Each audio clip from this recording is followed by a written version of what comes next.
so excited to be able to join you. Even if it is by video, we would love to be there with you in person, but we appreciate the opportunity to share a little bit with you, even if it is by way of video. But we want to start off by introducing ourselves. My name is Kelly Estes. And I'm Candace Keltner. And we are here to tell you a little bit about our ministry too. It's called CAMO, which is Christian Archery Ministry Outreach. And did you dream that we would be in an archery ministry, Candace? Absolutely not. No. So Candace is going to tell you ladies a little bit about what our ministry does. A couple years ago, our husbands got together, had a crazy idea to start this archery ministry. And it began mostly just being with kiddos. And so they were teaching kiddos how to shoot the bows, but most importantly, sharing the love of Jesus with these kiddos. And from there, we decided to incorporate other ministries with the dads, trying to include overnight campouts with the dads, women's events, youth events. So really, it's come a long way in 2 years. And so we're coming up, going to be our 5th women's event. In April. Actually next month. And so we're excited. We do just a lot of really cool stuff. Bible story, or of course, devotion, worship time, lots of good food, of course. Prizes. And then we incorporate the archery. And I had never shot a bow before. And so it's been cool just to have fun with ladies, and then most importantly, just to grow in the Lord. So it's been a really awesome experience. Yes, and we've had some really awesome speakers, and we're really excited about this year, or this month, or April, because we've got a lady who donated free books to give to everybody that's coming. And so our message is going to be geared around forgiveness. And the books that this lady donated speak to that topic. So we are super excited to be able to provide just resources for people to grow in the Lord. And so coming up in April is our next one. And wish you guys were a whole lot closer and we had the means to house everyone. There is a hotel in the neighboring county, so if you wanted to get a group and come, I guess you could. So you could put that maybe in your thoughts and make some plans for a future event potentially. One of the most exciting things that we have on our agenda for 2017 with CAMO is we've had the opportunity to partner with Disciples Village in Haiti. And so we're actually planning a mission trip this July to be able to go over and actually go into one of the villages there that has 90-some children that we are working to get sponsorship for a hot meal every day, as well as provide them funding for an education. So it is just an honor to be able to take this ministry that we have here locally in Kentucky and to network with other people to be able to meet those needs all across the world. So we're very, very excited about that. And Candace is also going with me on that trip in July, and we are so excited to be able to have some planning for our ministry opportunities in that village. Do you want to tell them a little bit about what we have planned? Absolutely. I'm excited. I've never been on an international mission trip, and so I'm looking forward to that. Even my mom is going along for her first trip as well. And of course, she's 62 years old, and so she is pumped up. Call me every day, picking out skirts and everything already. So we're really looking forward to that. While we're there, we're going to be doing a vacation Bible school with some of the local kids there in one of the neighborhoods. We're also going to be able to love on the women, and so we're looking forward to maybe just some pampering time, just devotionals and singing and worship and crafts. And so we're really looking forward to that as well. The men doing maybe some small construction stuff too, and then actually the next week they're staying for 2 weeks, and they're going to actually lead the pastors conference, and so they're pumped up and excited about that, just to be able to partner with other Christians and just help them make a difference in the world. Right, and so we're just thankful that you have invited us into your retreat this weekend so that we can just share with you what God is doing in our ministry. And if you feel so led to partner with us, there are opportunities to do that, and we would love to invite you into what we're doing. So just be in prayer for us as we plan to go and serve in Haiti. And if there is someone in your congregation that would love to know more about sponsorships for these children, we would love to have you partner with us as well. CAMO has given us so many wonderful opportunities so far, as we have shared with you some of the exciting things that have been going on. And so we really try to focus with our Christian lives to aim high, and that keeps with your theme, I believe, this weekend. And so it was very exciting when we began thinking through, what does aiming high actually look like, in a Christian's life? And so as I was preparing to think about what I would share with you ladies, I want to go to the book of Colossians, if you'd like to turn with me, to chapter 3 and verse 23. I just want to read with you just for a moment.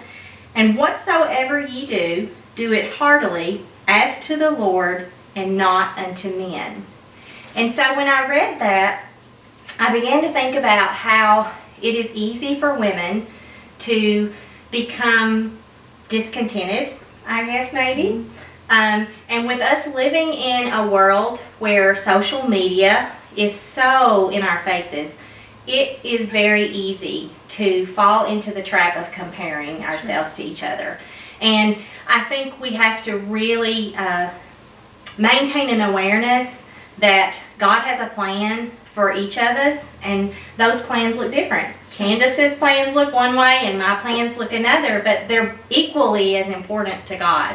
And so when we minister to the ladies that come to us, we always try to encourage those ladies to grow in the Lord and to aim high with their Christian walk and be the very best that they can be, because we have a high calling to represent Jesus Christ well out in a lost and dying world. And so whether you are a stay-at-home mother, which, by the way, Candace is. I'm going to let Candace actually tell you a little bit about her journey and what working unto the Lord actually looks like in her life. Right. So several years ago, I was able to teach. I did first grade for a while. I did gifted and talented as well. And so I love kiddos. I think, as we've talked about the Haiti mission trip, I'm just excited just to be able to work with kids. But life changed for me. I had our first daughter, and after she was about 18 months old, I was able to stay home with her. And so it was different to not get up, get ready in real clothes, and to go to a real job. It was an adjustment for me. And so, of course, I love being able to stay home with her, see all those moments, just her first, just to be a part of that. So it was a blessing. But you do kind of lose that, the feeling of feeling important and that your job really matters. And so even now, fast forward, several years, we even have a 3-year-old now that I'm able to stay home with. And so when you compare the two, you almost can see where, stay-at-home moms might lose their sense of belonging, or that friend network that you experience when you're out working in the real world. And so at times I get a little discouraged, because you get up and you do the same thing over again. Okay, I picked up those toys yesterday morning, and here I am, I'm doing it again, and going to do the laundry, and just all those things that take place that have to be done. But I sometimes just lose, my perspective and my attitude, and so sometimes I even get really upset with myself, because those things do matter, and I am doing my job, and I'm taking care of my girls, to the best that I can. And so, I really have to remind myself, okay, Candace, I'm doing this, and I'm, taking care of my girls. We're doing devotionals with them at night. We're teaching them how to pray. And then when you see the things that they're learning, it does help remind you that we are doing these things, for God, and we really are making a difference, even as a stay-at-home mom. Yes, and that is so important, because we live in a world, I remember when I was young, my mom and dad would say, I don't know how things can get any worse. And so as time marches on and the older I get, I find myself saying that same thing. And so it is an honest blessing to be able to be in a position to be a stay-home mom these days. And so, if that is your position right now, and maybe you feel like you've lost some of your value, or you're having trouble being content in that, that is a really big job that God has entrusted you to grow those little children up in Him. And so take advantage of that opportunity. As Candace has shared, it's got its moments where you have these glimpses of God's glory shine through, and it's very rewarding. And so for me, my job life, my career has looked a little bit different than that. I have actually been in a consulting position where I've traveled by airplane over the last decade. And so when that started, we were in a position in our lives to where I prayed so hard for an opportunity. We had been through some very hard times about 17 years ago, and my husband was lost. And actually, I come to the recognition through that time period where I had made a profession of faith as a child, but I had rededicated my life as an adult and come to the place of realizing that I needed to sell out to Jesus. And so in that radical transformation of my life, I began to pray for opportunities because financially we were just in a very needy situation. And so I prayed and I just told God, you know our financial circumstances, and Lord, I want to serve you, but I just need you to provide whatever the job is that will help us be able to meet our obligations, but I also want to have plenty of time to serve you. And I just remember that being just my heart. And I shared that with God, and when I began to pray that prayer, God brought an opportunity through a doctor that was in Atlanta. And so I was able to go to work for him doing consulting work. I'm a registered nurse. And so I travel into hospitals and do education for documentation improvement programs. And so I have met so many people across the country. God has opened up doors and conversations with people in different states that I have become friends with, that I stay connected with, that I have had some wonderful discussions about the Lord with, that otherwise I would never have been able to go into these random hospitals and have conversations like that. And to be able to foster those relationships even down the road is really nothing short of a miracle. So I tell you that to just remind you that no matter what job you are in right now, whatever season of life you're in right now, if it's staying at home to raise your children, or if you are waitressing in a restaurant, or if you are working at the grocery store, or you're making lunches for kids at school, or whatever you might be doing, it may not be the job that you thought you would be doing, and you may have this longing down deep inside that someday you want to pursue a dream of some sort. God put those seeds in you, and He is going to water that seed, and He is going to bring that about in His timing. But you need to steward what He's given you today really, really well. And I want to share something. When I was doing some research, I ran across this little quote that really, I like it a lot, and I want to share it with you.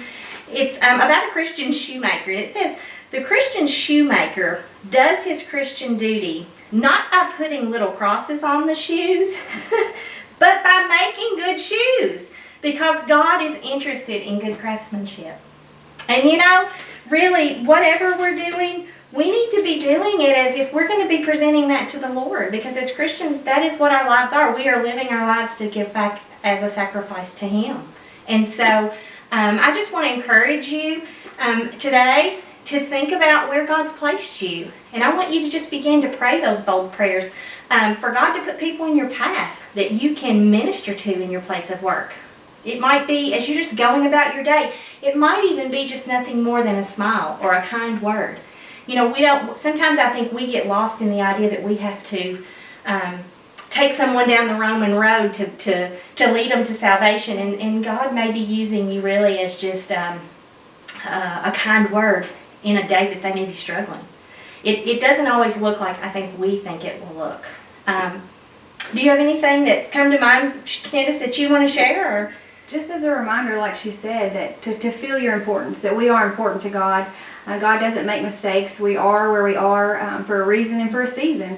And so He's going to use us if we're able and we're willing, just to do His will. And so just a reminder, you are important. What you're doing, it matters. And so even if it's little people that are looking up to you, everything that you do matters. And so make sure you continue just to aim high. Yes, aim high. And I'll tell you something else. When we do some of our archery activities, and Candace and I have already confessed we're not perfect at it by any means, but it is so much fun. We have this one thing that we do, and it's an aerial disc thrower. So it's literally, you've got foam discs that are this big, and so they're throwing them up in the air 30 feet or so, and so you're actually shooting a bow and arrow with a moving target. So it seems pretty impossible, right? Absolutely. So sometimes I know when we're in our lives and we're going about our business, it seems pretty impossible to get through another day. And so when I think about those aerial discs and how you just keep on, you find your little sweet spot and you just keep on and you keep on and you keep on, and then lo and behold, you hit one day. And it's like, oh, hallelujah! And so it's so much fun, and then you're hooked. So stay the course. We, as Christians, if we stay the course, we will persevere. God will go with us and help us. And so I just am praying for you all as you continue throughout your weekend. I pray God just pours His many blessings upon Waverly. And we cannot tell you how much we appreciate for you inviting us in to be a part of what you ladies are doing. So thank you very much. Bye. We would absolutely love for you to stay in touch with us. And there's a couple of ways that you can do that. You can go to the iTunes App Store and download our app, our Camo app. You can just go there and search CAMO, and it should pop up as a downloadable app for free. The second way to follow us is on Facebook. We have a page, and again, I think you can search CAMO. If not, you can do Christian Archery Ministry Outreach. So either of those two searches should get you to our page, and you can like our page.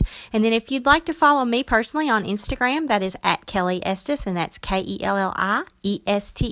So feel free to stay in touch with us. We would love to hear from you. Thanks, ladies.